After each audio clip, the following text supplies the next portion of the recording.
Okay, it has been getting a ton of attention this week, and yes, a lot of it from me. Mark Zuckerberg. Chris is laughing. Mark Zuckerberg believes that corporate America needs more masculine energy. I love that he's the messenger to give it. And since he and a lineup of some of the biggest CEOs on the planet are flanking Donald Trump at the inauguration and beyond, I want to discuss what we are in store for. My nightcap's still with us. Let's talk about this. Because, yes, I have, made fun of it throughout the week because I do not think of Mark Zuckerberg as a super masculine alpha male, but that's neither here nor there. He's clearly the wrong messenger to talk masculinity and maybe taking it too far. But underneath that, right, David, you and I talk to C-suite executives, CEOs every day. There is definitely a feeling out there. We know that labor gained a lot of power in the last 4 years. Look at union contracts over the last 4 years. Look at all that happened. And there are many people in the boss universe who are saying, I don't want to rule by committee anymore. I want to be in charge. When I tell all my employees it's time to get back to the office, I want them to get back to the office. They're saying, I run a company. I want to care about my shareholders, my customers, and obviously my employees. But I don't want to have to weigh in and take a stand on every social justice issue. And if I don't do it, suddenly my name is going to end up on a list and I'm going to get attacked. So while Zuckerberg is absurd for saying this, and I'm not defending the CEOs who have this view, it's a more popular view than people realize. And is this not an example of the pendulum swinging on back? Yeah, we were joking a little while ago about woke being thrown around these hearings. I think this kind of masculine management is another kind of squishy plastic term that people would have a hard time defining. I think maybe he would as well, but I think you're getting at something which is boss energy. Boss energy and a retrograde attitude toward work and not wanting to have to be distracted or worry about these other facets of what it's like to think about other people and what a workplace should be like, how people should interact with one another. He's showcasing that, I think, a fatigue with sort of where we've been headed. And as you were saying, I think that there are executives for whom this comes naturally. They're able to think about the rights of all people and how we should treat one another. That's a part of their personality that they can easily bring to bear in the workplace. I think there are many more examples of executives, I'm sure you would agree, yes, who feel like this has been kind of shoved down their throat, haven't been able to deal with it. And over these last many years, I think they've seen it as a pile-on. Has it resulted in them making any less money or businesses not being successful?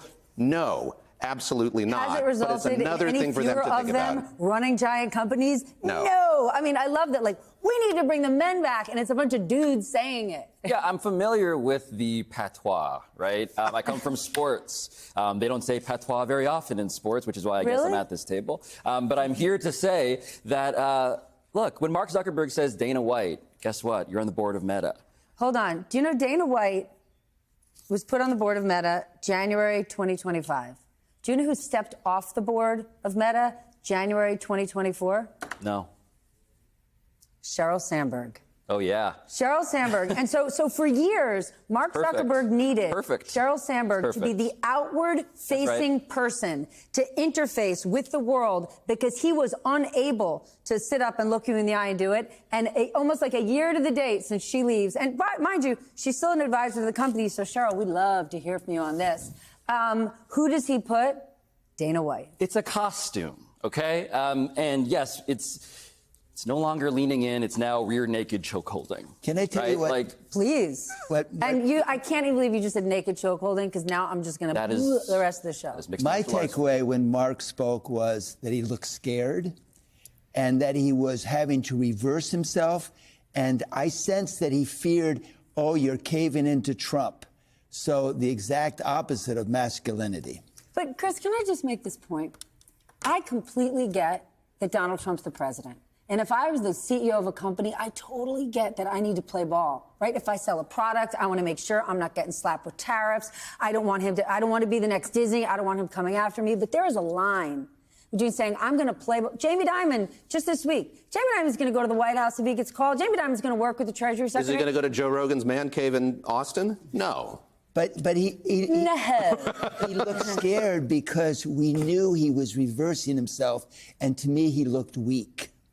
He looks scared and weak because he's not telling the truth. Because at no point in his whole life, while he was wearing SPF 904 wakeboarding, did someone say, look at that masculine man. Well, the other thing about this is even if he was meaning to say boss energy. That's not what he said. And so for a lot of folks out there, what they hear is, let's get the men back in charge. Women have been working for decades to try to get in charge. It's not like the tech industry is doing great. They are probably one of the main poster children for not promoting women. What is it, like 35% of the workforce, 11% of managers? So all I'm saying is he's sending a message, whether you think that's the message he meant to send or not. And he is somebody who is in a position where people listen and he gets a lot of attention. And that's why you've been talking about it all week, Stephanie. But come on. Okay, but you know where those companies are doing great? In making money and having power. And the specific business people that are with Donald Trump right now, the interests they have in things like artificial intelligence, cryptocurrency, media, take your pick, the influence they could have over regulation in the next 4 years is staggering. And I don't know that the American people realize that. They just say, I don't know, Kamala Harris, she raised $1 gazillion. Rich people are always involved in politics. This one smells different. You're absolutely right. You mentioned David Sachs. You're absolutely right. David Sachs, you mentioned a moment ago, is invested in AI companies. So, like, yes, he's making money. He's making money off the things that he's now ostensibly going to regulate or give regulatory advice on. Yeah, and even if he puts his investments in a blind trust, which he won't do. But even if he does, he will have direct influence over how AI gets regulated and can make himself exponentially wealthier. He looks at who's in the Oval Office and he's doing the same thing. So you said that Donald Trump is more wealthy than he's ever been. Part of that wealth comes from cryptocurrency, whatever kind of shambolic token he's invented and whatever that company is doing. By him doing it, there is a message being transmitted, yes, to the American people that crypto is okay now again, but also to the regulatory apparatus that this is okay now. But we are now in a new stage. You do want people with actual expertise, which David Sachs, for example, has in these roles. So how do you find the line that I'd love to have industry experts, but not people that can just get hot damn richer off of it? I would like to be very clear that I think these people, as a matter of processing power, are very smart. And they are highly competitive, and they are playing chess beyond what the vast majority of us are contemplating.